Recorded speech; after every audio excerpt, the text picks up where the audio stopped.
Dans l'actualité de ce mercredi, fin du séjour en terre togolaise de l'assistante secrétaire adjointe aux affaires africaines du département d'État des États-Unis. Durant 3 jours, l'ambassadeur Bissa Williams a touché du doigt la matérialisation du partenariat entre son pays et le nôtre. Le point de ce séjour tout de suite dans ce journal. Les comptes nationaux définitifs de l'année 2010 viennent d'être rendus publics. Une sorte de baromètre du développement socio-économique que plusieurs acteurs s'approprient pour la continuité du processus de développement amorcé au Togo depuis quelques années. Et puis notre pays accroît ses capacités de gestion de crise dans le domaine maritime et veut parer à toute éventualité. Cette semaine, ce sont plusieurs exercices de simulation qui s'enchaînent en mer sur initiative de la Marine nationale. Voilà pour les titres de cette édition. Bonsoir à toutes et à tous. Arrivée au Togo depuis lundi pour une visite de travail, l'assistante secrétaire adjointe au sein du Bureau des affaires africaines du département d'État des Nations des États-Unis est à la fin de son séjour. Avant de quitter le Togo, l'ambassadeur Bissa Williams a tenu une conférence de presse pour dresser le bilan de ses activités. Des activités axées entre autres sur les résultats de la récente présidentielle, la sécurité maritime. Le compte rendu avec Tchassinam Baga. Le séjour de Bissa Williams, l'assistante secrétaire adjointe aux affaires africaines du département des États-Unis d'Amérique au Togo, a été marqué par une série d'activités, dont notamment des entretiens avec le président de la République et le ministre de l'administration territoriale, de la décentralisation et des collectivités locales. Elle a également eu des séances de travail avec des acteurs politiques et participé à une table ronde sur les femmes dans la société civile organisée par le GF2D. Toutes ces rencontres ont permis d'évoquer des sujets ayant trait à l'actualité sociopolitique, dont les résultats du dernier scrutin présidentiel. J'ai eu des réunions avec les représentants de l'opposition politique ici au Togo et j'imagine qu'ils m'ont donné la même démarche qu'ils ont donnée au public togolais, qu'ils ont une interprétation très différente, très frustrée de les résultats électoraux des élections récentes passées. Nous avons vu les rapports des missions officielles observateurs des élections. Et toutes ces missions ont indiqué que les élections ici ont été faites d'une manière assez transparente, assez crédible, et que les résultats ont été très clairs. On n'a pas eu une raison pour douter ces observations. Et notre démarche maintenant est, oui, nous avons accepté les observations, les élections telles quelles. Pour cette frustration qu'on voit dans le pays, il faut un dialogue, une cohérence, un échange de points de vue dans cette société, entre les Togolais. Le Togo s'est engagé depuis 2011 dans la lutte contre la piraterie maritime. Le chef de l'État en a fait une préoccupation de taille. Le Togo est en passe de réussir le pari de faire adopter une charte sur la sécurité maritime en Afrique en novembre prochain. Le sujet a retenu l'attention de l'ambassadeur Bissa Williams. La sécurité maritime est très importante aussi. Et que l'Afrique, les pays d'Afrique l'en prennent en sérieux aussi, c'est très important pour nous. Nous voulons plus de commerce, mais il y a déjà un commerce assez important entre les deux continents. Je ne sais pas si c'est au niveau ministériel, au niveau technique, au niveau c'est au sommet, mais en tout cas, les États-Unis nous seront présents à la conférence. L'économie est l'autre sujet abordé. Sur ce point, l'assistante secrétaire adjointe aux affaires africaines s'est dite émerveillée et confiante quant à l'avenir de l'économie nationale. S'il y a de potentiel et l'opportunité et possibilités ici au Togo, oui, ils sont infinis, énormes et très prometteuses, je dirais. Si on prend comme exemple, le plus évident l'exemple, c'est la construction du port, la rénovation du port et la qualité du port, la fierté que cela démontre, la sécurité qui est évidente, qui accompagne pas seulement le port et cet aspect économique, sinon aussi la sécurité maritime qui s'implique dans les deux. Nous, à notre point de vue américain, les possibilités économiques en Afrique en général sont très prometteuses, mais spécifiquement au Togo aussi, il y a beaucoup de possibilités. Ce qui manque maintenant, c'est vraiment assez d'intérêt, assez d'investissement des Américains ici. Et ça, c'est un peu de mon travail, de faire une publicité de ce qui sont les possibilités, quels sont les projets possibles. Mais aussi, il faut... L'ambassadeur Biza Williams a réaffirmé la volonté des États-Unis à poursuivre une relation solide et bénéfique avec le gouvernement togolais. La visite de travail de l'assistante secrétaire adjointe aux affaires africaines du département des États-Unis d'Amérique au Togo se situe dans le contexte d'une tournée dans un certain nombre de pays africains.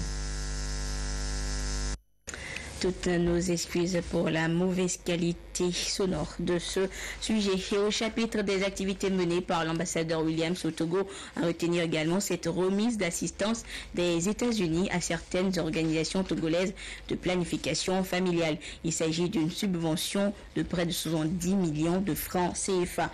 Nous y reviendrons plus en détail dans le courant de cette édition. Et le Togo et les États-Unis d'Amérique entretiennent depuis belle lurette d'importantes relations de coopération, d'amitié et de fraternité. Un partenariat qui s'est surtout soldé par leur soutien dans différents domaines dans notre pays, notamment la santé, la sécurité et l'éducation. Le point de ce partenariat Nord-Sud avec Christine Petit-Kaloudé. Plus d'un demi-siècle déjà que la République togolaise et les États-Unis d'Amérique entretiennent des relations d'amitié et de coopération. Années au cours desquelles les peuples des deux États ont appris à se connaître et à tisser des liens de partenariat qui défient le temps dans un élan de solidarité. Une coopération fructueuse tout azimut s'est instaurée et n'a cessé de se consolider. Les deux États sont alors engagés sur plusieurs fronts, que ce soit dans les domaines politiques, diplomatiques, économiques, commerciaux et sociaux, la paix et la sécurité, pour ne citer que cela. Les États-Unis sont là pour soutenir le Togo. On fait beaucoup de choses avec la construction des écoles, des cliniques rurales. On fait beaucoup de programmes avec le HIV, SIDA. Beaucoup aussi avec les militaires, ils ont des programmes. Et ça, c'est peut-être le domaine le plus important. Deuxièmement, ça doit être la sécurité. La sécurité maritime et aussi travailler pour former les gens pour le maintien de la paix. Et on a fait ça depuis plus que 5 ans. C'est une grande réussite. On travaille aussi dans l'éducation. On a des programmes pour bâtir les blocs scolaires. Aussi, on a des volontaires de l'accord de la paix qui sont profs ou qui forment les profs. Alors tout ça, je pense, c'est peut-être le plus important. Les relations entre les États-Unis d'Amérique et le Togo, toujours au beau fixe, ont connu un accroissement marqué ces dernières années par le développement de la coopération militaire ainsi que le renforcement des relations diplomatiques. Ça marche comme il faut. On avait, je pense, dans les 2 années passées, on avait dépensé autant de 15 millions de dollars par an pour les projets de développement. Et il y en a beaucoup. Il y a certains dans les droits de l'homme, certains dans la santé, etc. Mais l'enveloppe totale, c'est plus ou moins comme ça. Ça marche bien. Les Togolais sont de très bons partenaires. Ils sont sérieux et on trouve que les choses qu'on fait ensemble, c'est positif. Cette dynamique qui caractérise les relations d'amitié et de coopération entre les deux pays est le fruit de la volonté politique des dirigeants des deux États déterminés et engagés à renforcer et à raffermir davantage la coopération USA-Togo. Et on en vient à cette remise d'assistance des États-Unis que je vous annonçais à certaines organisations togolaises de planification familiale sous la supervision donc de l'ambassadeur Biza Williams. Il s'agit d'une subvention de 70 millions de francs CFA qui servira aux bénéficiaires à fournir une plus large gamme de services de planification de santé maternelle, néonatale et infantile. Le compte rendu avec Jasenam Baga. Les montants alloués à ces 5 organisations de la société civile vont de 7 à 18 millions de francs CFA. Il s'agit des subventions du fonds de l'ambassadeur pour l'Afrique de l'Ouest dans le droit fil du programme Agir pour la planification familiale, un projet quinquennal régional financé par le gouvernement des USA à travers l'USAID. Évalué à 70 millions de francs CFA, ces fonds vont servir à renforcer les capacités des organisations bénéficiaires à fournir une large gamme de services de planning familial ainsi que des services de santé maternelle, néonatale et infantile. Cet appui va nous aider à continuer nos activités en faveur des personnes vivant avec le VIH, surtout en matière de planification familiale, sur les questions de prévention au niveau des PVIH et au niveau des jeunes, la prévention des IST et la prévention des grossesses non désirées en milieu scolaire. Nous avons un projet avec les jeunes et adolescents d'une quinzaine d'églises à Lomé et à Thiévier, ainsi que dans 2 mosquées à Lomé. Nous aurons à travailler dans la prévention du VIH, nous aurons aussi à travailler dans la prévention des IST dans les églises et les mosquées, et aussi discuter avec les jeunes par rapport à la santé de reproduction.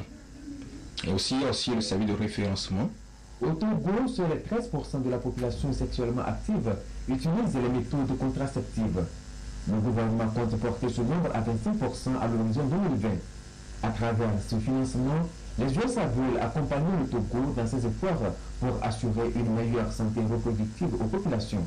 C'est de faire en sorte que les ONG locales puissent être renforcées, puissent avoir les compétences nécessaires pour aider les pays à avancer dans leurs programmes de développement. Président cette cérémonie de remise de chèques symboliques, l'assistante secrétaire adjointe aux affaires africaines Bissa Williams a souligné l'intérêt que les USA apportent au Togo, notamment dans l'accès élargi aux soins de santé de qualité. Elle a rappelé qu'en 2014, le Togo a bénéficié de plus de 14 millions de dollars sous forme d'aide au développement et qu'une grande partie de ce fonds est allée à l'amélioration de la santé publique.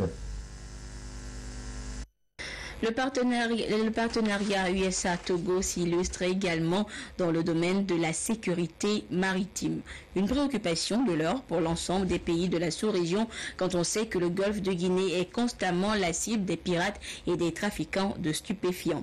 Le Togo, quand bien même s'est montré plusieurs fois efficace dans la riposte, ne baisse pas la garde.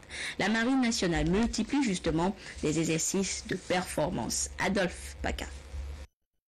La piraterie maritime et le trafic des stupéfiants restent une réelle menace dans les eaux du golfe de Guinée et l'État togolais a pris la mesure de la chose en créant en 2014 l'action de l'État en mer. Ce matin, autour de 8h30, le centre des opérations de la Marine nationale est alerté par le service de renseignement français qui suspecte le navire Wina 5 qui mouille dans les eaux de Lomé du trafic de stupéfiants. Aussitôt alerté, la préfecture maritime mobilise une équipe mixte de marins, de gendarmes, de douaniers et des entités civiles impliquées dans ce genre d'opération. Très vite, le bâtiment est cerné et l'autorité décide de le faire escorter en vue d'une investigation approfondie. Pendant l'opération sous surveillance aérienne, un appel de détresse est lancé. Une épaisse couche grise échappe du navire et peu après, 4 membres de l'équipage se jettent à l'eau. Un exercice, le terme c'est, au départ central, c'est le transport, un bâtiment qui transporte des stupéfiants.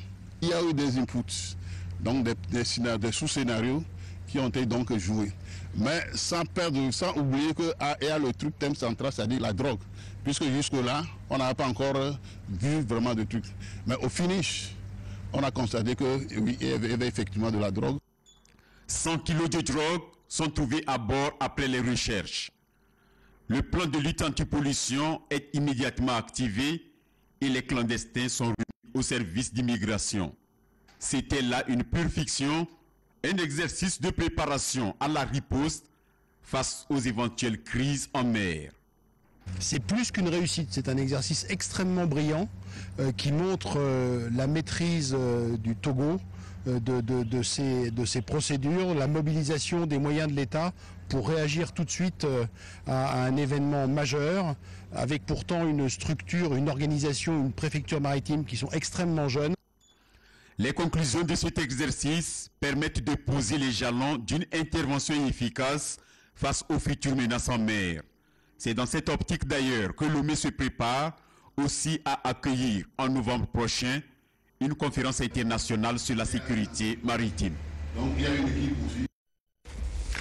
Autre actualité, après les comptes de 2009, le Togo vient de rendre public les comptes nationaux définitifs de 2010. Une base de données efficace qui retrace l'évolution générale de la situation socio-économique du Togo. Ces résultats des comptes ont été publiés hier par l'Institut national de la statistique et des études démographiques. Le compte rendu avec Kwasi Glé et Isidore Kobati.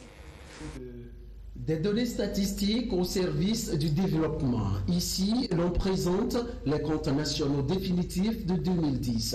Une base de données qui retrace la situation évolutive socio-économique du Togo. Et ces données indiquent un taux de croissance économique de 6,1% du produit intérieur brut. Des informations utiles pour les chefs d'entreprise, les décideurs, les chercheurs et surtout les partenaires techniques et financiers. Pour la gestion d'un pays, on a besoin d'une gamme, une grande gamme de données statistiques. Parce qu'on a besoin de s'assurer que les décisions qui sont prises à la base d'analyses approfondies. C'est ainsi que l'État, ou bien disons le gouvernement, pour pouvoir déterminer le niveau de taxation des secteurs, a besoin de connaître le niveau de l'activité économique dans les secteurs, à travers le PIB et ses différents composants dans les secteurs. L'État aussi a besoin de connaître par exemple l'ampleur des importations pour pouvoir déterminer le niveau de devises à disponibiliser pour faire face à ces importations. Et l'État a besoin de connaître le montant, par exemple, des revenus à collecter pour pouvoir budgétiser les dépenses sociales et les infrastructures. Donc autant d'éléments qui montrent l'utilité des comptes nationaux. La production des comptes nationaux fournit une photographie détaillée de la situation économique du Togo. En se fondant sur les résultats de 2010, le gouvernement togolais entend relever les défis qui s'imposent. La croissance économique a repris, atteignant un taux de 6,1% en 2010. S'il est vrai que ce taux reste encourageant, il convient cependant de relever qu'il n'est pas suffisamment élevé pour renverser de manière significative la courbe de la pauvreté dans notre pays. C'est pourquoi, conscient de ce défi à relever, le gouvernement a élaboré la stratégie de croissance accélérée et de promotion de l'emploi qui, pour la période 2013-2017, d'ici à 2017, l'Institut national de la statistique et des études économiques et démographiques va publier les comptes définitifs de l'année 2011 à 2015. Des données qui vont orienter les décideurs dans l'élaboration des politiques de développement. Ouverture ce matin de la rencontre de formation des acteurs non étatiques impliqués dans la réalisation du droit à l'alimentation au Togo. 2 jours de rencontre qui serviront de cadre de partage des connaissances sur la gouvernance autour de la sécurité alimentaire et la promotion du droit à l'alimentation. Ces acteurs découvriront leur rôle et responsabilité dans la promotion de ce droit pour lutter efficacement contre la pauvreté et la faim. Kwasi Glé, Edem Susuko. Le droit à l'alimentation, un outil opérationnel pour une perspective de faim zéro au Togo à l'horizon 2025. C'est un engagement de l'État togolais soutenu par la FAO. Ici à Lomé, les acteurs de la société civile planchent sur l'approche droit à l'alimentation dans le contexte du projet Promotion du droit à l'alimentation et de la bonne gouvernance autour de la sécurité alimentaire. La société civile cernera ainsi mieux son rôle et sa responsabilité dans la promotion de ce droit. La société civile, son rôle dans la mobilisation des acteurs, dans la conscientisation des acteurs, dans la sensibilisation et la diffusion des bonnes pratiques sur la question de sécurité alimentaire et droit à l'alimentation est très important. Depuis 2010, nous dégageons des excédents en céréales et en tubercules. Si vous vérifiez un peu le plat d'un certain nombre de populations, surtout en milieu rural, vous allez voir que l'accent est mis seulement sur la consommation des produits végétaux. Donc ce n'est pas une ration adéquate. Il faudrait qu'on sensibilise les gens à faire la promotion de cette bonne utilisation de nos produits.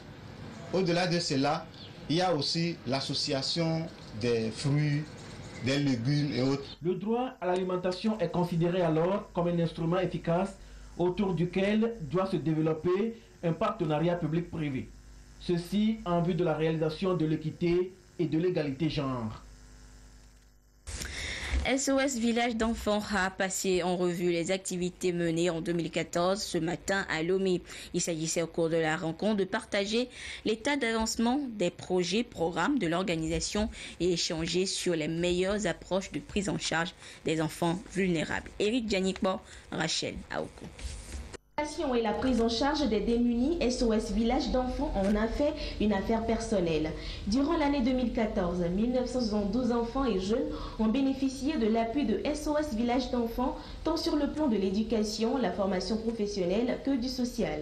Ceci à travers plusieurs programmes, entre autres, Prends soin de moi, qui prend en charge la vie familiale des enfants, le programme de renforcement de la famille pour prévenir l'abandon des enfants et le programme santé pour offrir des soins de qualité aux enfants.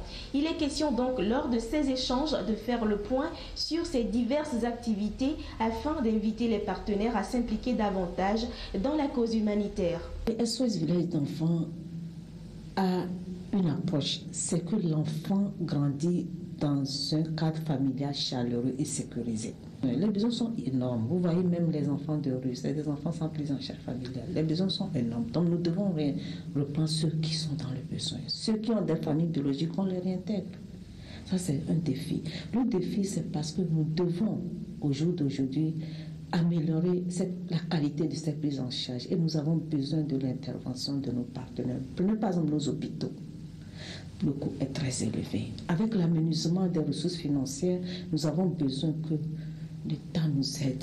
SOS Village d'enfants est toujours accompagné dans ses actions par le ministère en charge de l'action sociale. Chaque fois que le besoin se fait sentir, nous sommes toujours ensemble parce que justement, le terrain de SOS Village d'enfants est le terrain du gouvernement, c'est le terrain du ministère.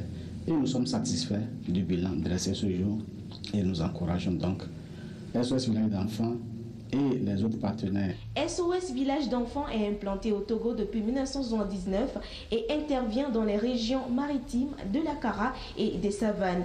Il compte étendre ses bureaux sur toute l'étendue du territoire national pour être plus proche des enfants défavorisés et accompagner ainsi le gouvernement togolais dans ses efforts en la matière.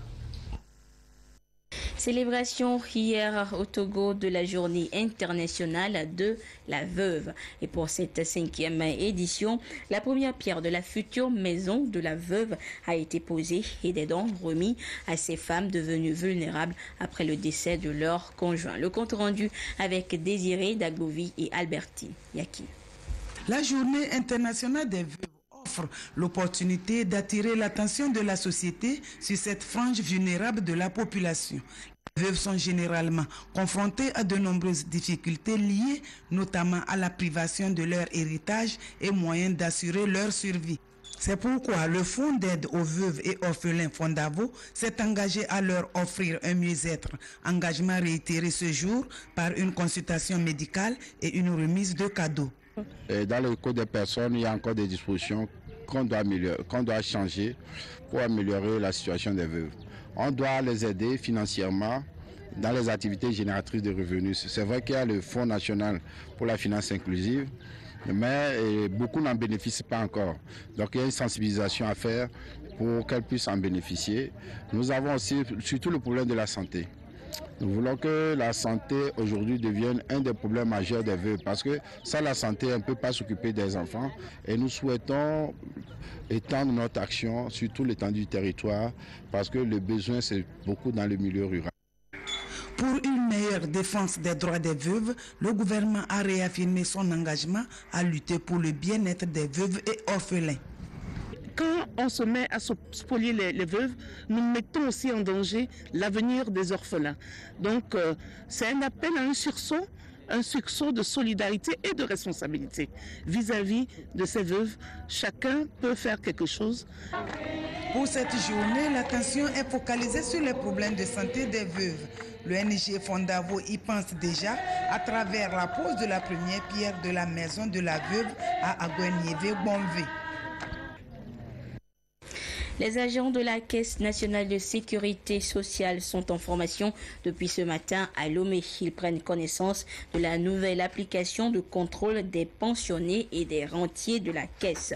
Les innovations introduites dans le nouveau système permettra donc de déceler les cas de fraude et de suivre la traçabilité de l'ensemble des opérations sur toute l'étendue du territoire national. Des précisions avec Pierre Sesouko. Le contrôle physique des pensionnés et rentiers de la Caisse nationale de sécurité sociale, l'opération sera à sa 5e édition. Début des contrôles, 1er juillet, sur toute l'étendue du territoire national. Et les agents de cette institution, venus de toutes les régions du pays, se forment à Lomé sur les innovations introduites dans le système de contrôle pour efficacement réussir leur opération sur le terrain.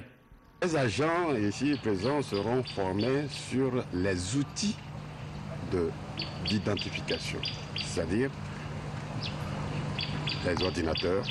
Dans l'ordinateur, nous avons en mémoire les premières identifications du bénéficiaire, de l'assuré, c'est-à-dire son nom, son prénom, sa date de naissance, il est marié, n'est pas marié, le nombre d'enfants qu'il a, il n'a pas d'enfants, voilà, où est-ce qu'il est né et tout ça. Nous ajoutons également la biométrie, c'est-à-dire les données de l'individu, notamment les empreintes digitales et la photo vue de face. Des garde-fous, oui, et toutes les dispositions sont prises pour assurer la traçabilité complète des opérations, ce qui permettra de situer les responsabilités au cas où des enrôlements fantaisistes seraient détectés. Des mesures qui vont sans doute permettre de parer à toute forme de fraude. Couleurs du Togo est un projet initié par la Direction régionale des arts et de la culture Lomé commune et se veut un cadre d'interaction et d'extériorisation des expressions culturelles. Son objectif est de promouvoir les diversités culturelles togolaises pour le maintien de la cohésion sociale. Et le dit projet a été officiellement lancé ce mercredi à Lomé. Le compte rendu avec Augustin Kossi et Pierre Sesouko.